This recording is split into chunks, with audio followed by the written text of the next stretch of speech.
Hello, everyone. Welcome back to Professor English Channel, where learning English is easy and fun. I'm Sophia. Hello, Sophia. Hello, everyone. I'm James. I am really happy you're here today. How are you today, James? I'm great, thank you. James, I want to try something.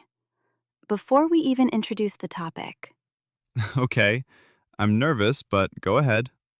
I want you to say one thing. One thing you genuinely like about yourself. You want me to tell right now? On the recording? Yes, right now. Uh, I make good coffee? About yourself, James, not about your coffee. Okay. I think I'm a good listener when I actually pay attention. That's true. You are. And why was that so hard to say? Because it feels weird, saying something good about yourself, like you're showing off. And that right there is exactly what today's topic is about. Learning to love yourself first. Because most of us are very good at saying nice things about other people, and very bad at saying it about ourselves. Exactly. Very bad. And today we're going to talk about why that is and what we can actually do about it. Honestly, I think this is one of the most important conversations we've had on this channel. Me too. Welcome, everyone. This is Professor English Channel. Let's get into it. Before that, to our amazing listeners, please subscribe to Professor English channel if you haven't already. It means the world to us. And like this video and share it with someone who needs a little kindness today. Someone in your life needs this conversation. Pass it along. Okay, let's talk about loving yourself. So, James, let's start here. Why do you think it's so hard for people to love themselves? Hmm, I think we're never really taught to. What do you mean? Like, growing up, you're taught to be humble, to be modest. Don't talk about yourself too much. Right. Putting yourself first is seen as selfish. Exactly. So you learn very early that other people's feelings matter, other people's needs matter, and yours sort of come last. And over time, that becomes automatic. You just naturally put yourself at the bottom of the list. Without even questioning it, it just feels normal. But it's not healthy. Not at all. No, because eventually, you look up and realize there's nothing left. You've given everything to everyone else. And then people wonder why they feel so empty, so tired, so lost. Yeah, and the answer is because you forgot to include yourself. That's a really important thing to say. You forgot to include yourself. In your own life, which sounds strange when you say it out loud. It does, but it's very real for a lot of people. Okay, so what does actually loving yourself look like in a practical, everyday sense?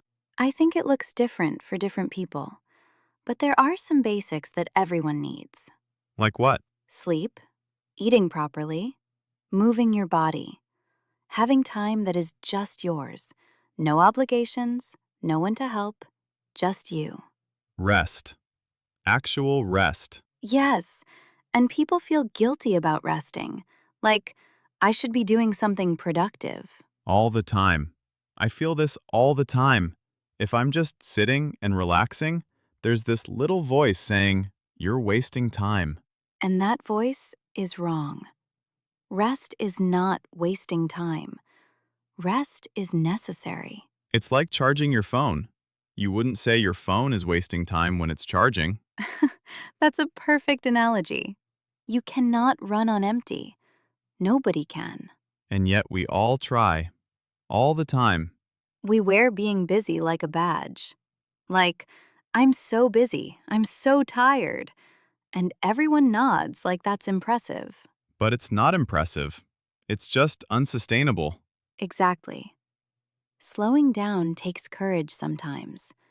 More courage than staying busy. That's a different way of looking at it. I like that. Okay, another big part of self love is self forgiveness. Oh, this one's hard. Really hard. We hold on to our mistakes for so long. Way too long. I can remember embarrassing things from 15 years ago like they happened this morning. Same. The 2 a.m. brain replay of every awkward moment you've ever had. Why does the brain do that? It's so unhelpful. It is unhelpful. And the problem is, we think that punishing ourselves for past mistakes somehow helps. Like if we feel bad enough, it won't happen again. But it doesn't work like that. Guilt and shame don't actually make you better. What does? Understanding what happened, learning what you can, and then letting it go. Letting it go is the hardest part. The hardest part. But carrying it forever doesn't protect you. It just weighs you down. Yeah, I'm carrying some things I should have put down a long time ago. Most of us are. How do you actually let something go, though? Because people say that phrase, let it go, but nobody really explains how. I think you start by accepting that you were doing the best you could at the time, with what you knew, with who you were then. Oh, so you can't judge past you with present you's knowledge. Exactly. Past you didn't have what you have now, so past you made a decision with what they had, That's actually very fair. You can't hold someone responsible for knowledge they didn't have yet. including yourself, especially yourself. I need to think about that. That's going to stay with me. Good. Okay, let's talk about something else. Doing things alone, What do you mean? like going to a restaurant alone, going to a film alone, taking a trip alone. Ooh, people find that very scary. Very scary. Because we're taught that doing things alone means you have no one. Like, if you're eating alone, people assume something is wrong. But there's nothing wrong. You're just enjoying your own company. And actually, that's a skill, enjoying your own company.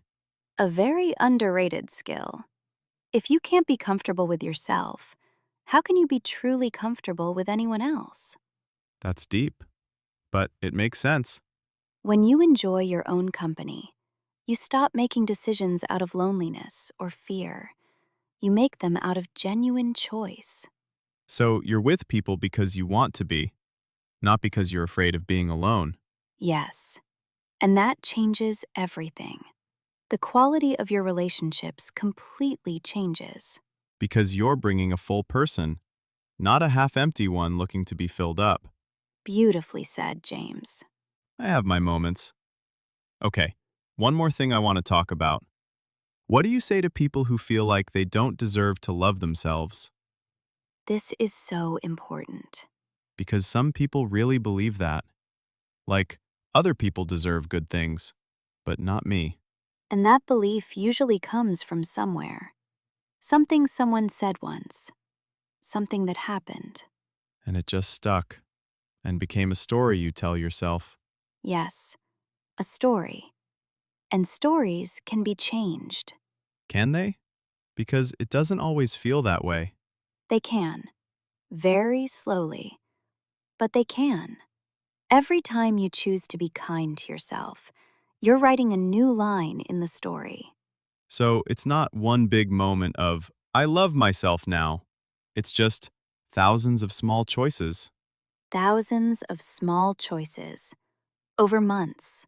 Over years. And one day you notice, the story sounds different. That gives me hope. It genuinely does. Good. It should.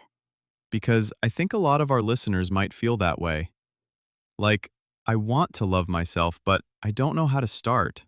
And the answer is today. You start today with something small. Say one kind thing to yourself. Rest when you need to. Say no to one thing that drains you. Eat something good. Take a walk. Put your phone down and just be still for 10 minutes. Small things. every day. That's the whole practice. That is the whole practice.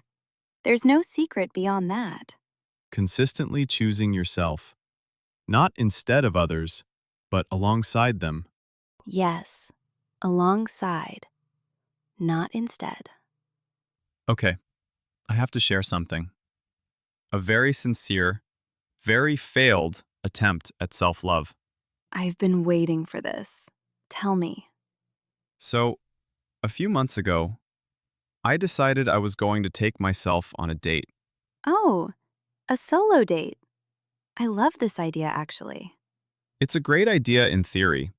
I planned the whole thing: nice restaurant, just me, a book, very sophisticated. That sounds genuinely lovely, James. I booked a table, for one, and I went in, very confident. I am a person who loves himself, Very intentional. very intentional. And I sat down, and the waiter came over and said, very kindly, "Are you waiting for someone?" Okay. And I said, very smoothly, "No, just me tonight." Very cool, very self-assured. Good. And then he said, also very kindly, "Oh, that's lovely. We have a lovely table in the corner, a bit more private." Oh, he was being nice. He was being nice, but in my head, I heard, "We'll hide you away so the other diners don't feel sad for you." James, that's not what he meant. I know he was being thoughtful, but my brain just spiral immediately. What happened? I sat in the corner, I opened my book, I ordered food, but I could not stop thinking, everyone thinks I have no friends. Did anyone actually look at you? Nobody looked at me, not once. Everyone was completely absorbed in their own meals and conversations. As people are. As people are, because they don't care. They have their own lives. But my brain, completely convinced the whole restaurant was watching me eat pasta alone, Watching you eat pasta dramatically in the corner. like a tragic scene from a film. Meanwhile, nobody cared. At all. Did you enjoy the food at least? The pasta was incredible. And by dessert, I actually relaxed. I read 2 chapters of my book. And honestly, by the end, I didn't want to leave. So the solo date was a success. Eventually, after the initial internal drama, complete success. I've done it 3 more times since. James, that's actually a really lovely thing. The corner table is my table now. The waiter knows me. We have a relationship. Your solo date waiter. A true friendship built on pasta. The most meaningful relationship of my adult life. Okay, everyone. Today's topic was learning to love yourself first. And we covered a lot. More than usual, actually. Because this topic deserves the time. It really does. So let's bring it together. Loving yourself is not arrogance. It's not selfishness. It's not thinking you're better than anyone else. It's including yourself in your own care, resting without guilt, forgiving yourself for the past, Enjoying your own company. Doing things alone without shame.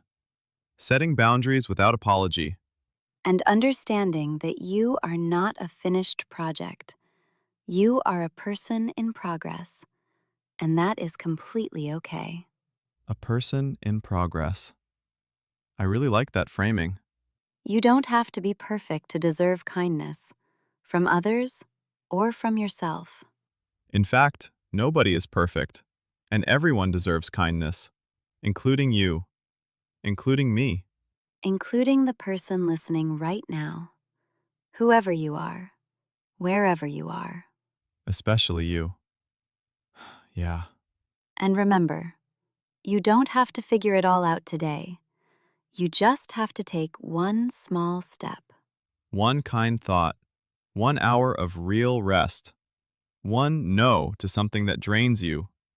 One solo pasta dinner in a corner. All of the above. All of it counts. None of it is too small. Okay, our question for the comments today. And this one is personal. What is one way you are going to be kinder to yourself this week? Just one thing. Write it below. We read every single comment, and we want to know because your answer matters to us. And if this episode gave you even one moment, one thought, one small shift, that's everything we could hope for. Thank you so much for being here at Professor English Channel today. Please like, subscribe, and share this one. It might be exactly what someone in your life needs to hear. We'll be back very soon. Take care of yourselves, everyone. And I mean that completely. Bye, guys. And hey, you are enough. Not almost enough. Not enough when you improve. Right now. Enough. Goodbye, everyone. See you next time.